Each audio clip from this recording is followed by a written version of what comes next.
The mother was very distraught, obviously. She came running to me, and we, without bothering to even ask, took the key, took the car. I was very much there, thanking our lucky stars that there was a car available in the lane which we could use, and we saved the child's. Eventually, in class 11, I drove the cars during the exam times. Of course, we used to park somewhere else, not near the school. Not knowing the teachers that you've come with your own vehicle. Yes. Hi guys, and welcome to DriveSpark. I'm Promeet. And today is a very special episode because we have a very special guest with us today. It's not like you see us driving a car or riding a motorcycle every day, but this is especially an interview of Mrs. Bhalla with us. She's a very special guest and she's given us her valuable time today.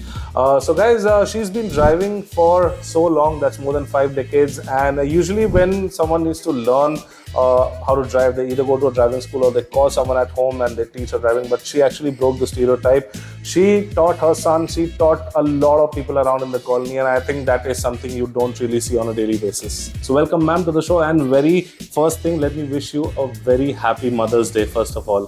Thank you. Actually, it's a double Mother's Day because I'm a grandmother too.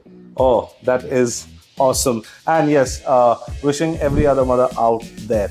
So let's quickly begin the show, and we will be asking ma'am a few questions and she'll be telling the answers, and I hope you enjoy this video. Mrs. Bhalla, if you could just introduce yourself to our audience once. My name is Rita Bhalla. At present, I'm working with the Russian Embassy, the Cultural Department, and I'm in the administration. I kind of look after quite a few things. Oh, that's really, really nice. Also, ma'am, now let us come to the main topic that we are here for, cars. And the first question is that when is the first time that you started to drive, and why did you do that, or what made you go and drive a vehicle? Well, mechanical things always were of interest to me. And when my father had bought the car, we had a Standard Herald in early 60s. I just wanted to, and my father allowed me to hold the steering when he was driving. It started with that. So I would hold the steering, obviously in the safe areas. We didn't have that much traffic. We were one of the very few people who actually had a car. What maximum was the worry was avoiding buffaloes and goats. Yeah. And of course, cycles, bicycles.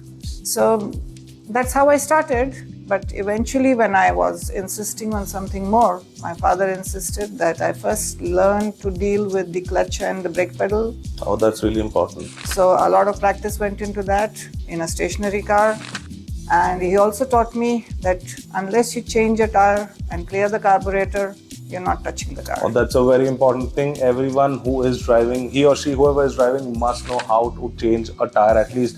And back then, what ma'am is saying, that the carburetors, because the car was, fuel injection had not been invented back then.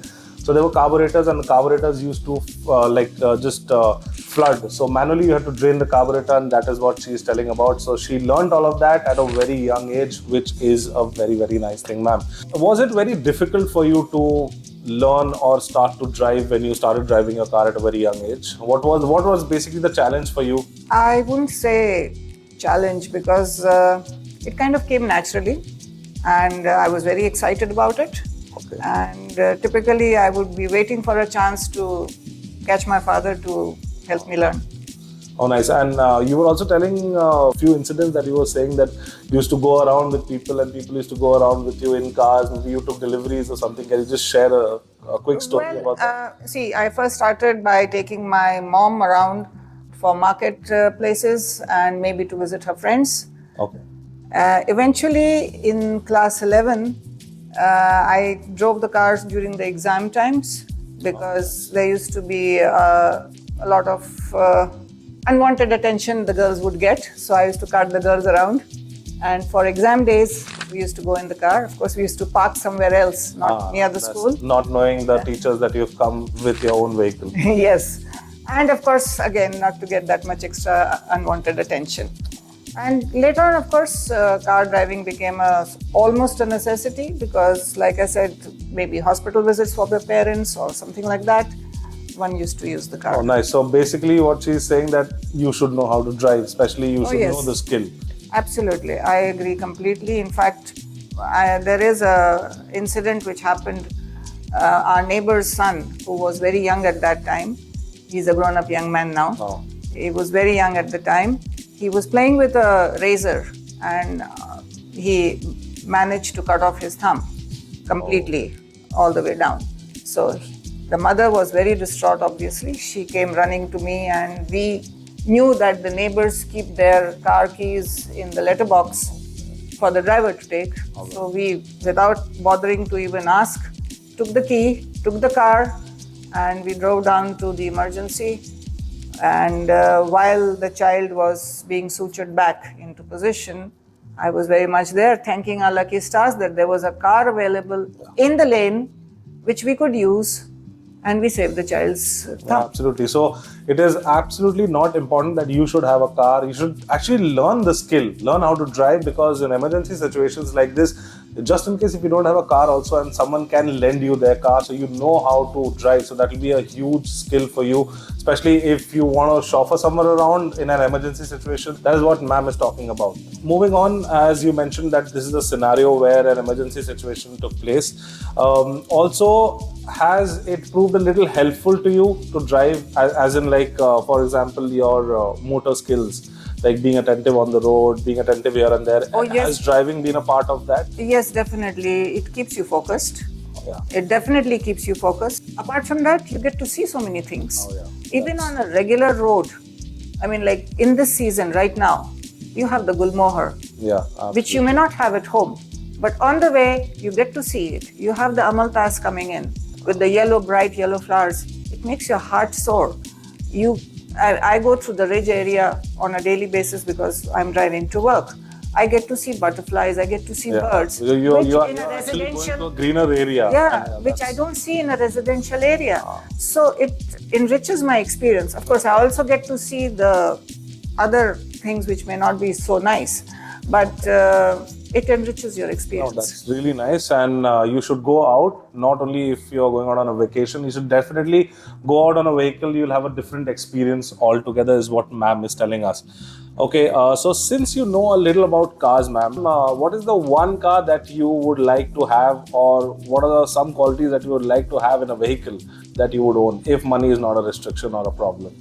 Well, I'm definitely hoping to live to see the day when a really eco-friendly car comes in. I hear the hydrogen car is eco-friendly. Yes, they are already in the pipeline. And I hope to I hope to live to see that, and I hope to be able to maybe afford it. Okay, so what ma'am is basically saying, ma'am is kind of more of an eco-friendly person. So she's saying that hydrogen-powered cars is what they are coming up, like for example what Toyota has, and it's not a mass market production right now. So I think that's what you're waiting for. That's definitely and something I'm waiting sure for. You will see it soon in the market. I hope so. I hope so. Definitely. You have more than 5 decades of experience while driving. So what is the one thing that you want to share to the common audience? I would like to say, be less aggressive. Do try to follow the rules, or rather do follow the rules, and try and be polite.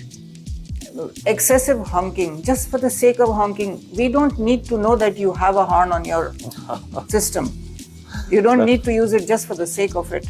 Wait for your turn and be polite. Just because you're following your lane but there's not enough space doesn't mean you shove yourself in. No, that's absolutely That's correct. what I would like to say. That's absolutely correct what ma'am just told us. I have another thing to say, that the person who is driving slowly and politely, following the rules, eventually reaches the red light within a second or two of the other guy. So what have you gained? Yeah, he's right behind you. What have you gained?